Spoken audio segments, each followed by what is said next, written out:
नदिया नारवा प झुलनिया मोर हेराई हो गईले ना। नदिया नारवा प झुलनिया मोर हेराई हो गईले ना। खोजत खोजत बैली ठीक दोपहरिया ससुरुआई हो गईले ना। ससुरुआई हो गईले ना।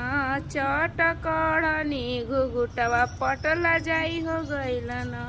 चट दे कढ़नी मो घुघुटवा पटला जाई हो गईले ना। दिया नारवा बिचावा झूलनी मोर हेराई हो गईली ना। नदिया नारवा बीचे टिकावा मोर हेराई हो गईले ना। खोजत खोजत बैले ठीक दोपहरिया भसुरुआई हो गईले ना। भसुरुआई हो गईले ना।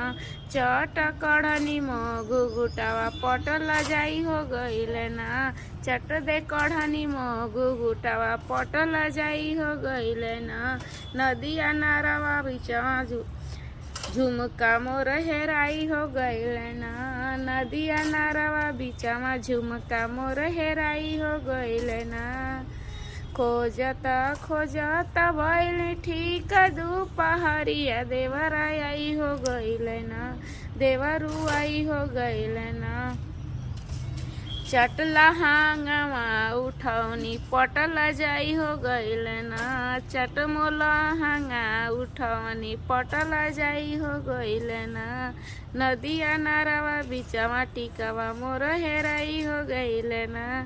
मेरा वीडियो कैसा लगा कमेंट में ज़रूर बताइए। चैनल पे नए हैं तो सब्सक्राइब कर लीजिए। वीडियो अच्छा लगे तो प्यारा सा कमेंट करके ज़रूर बताइए।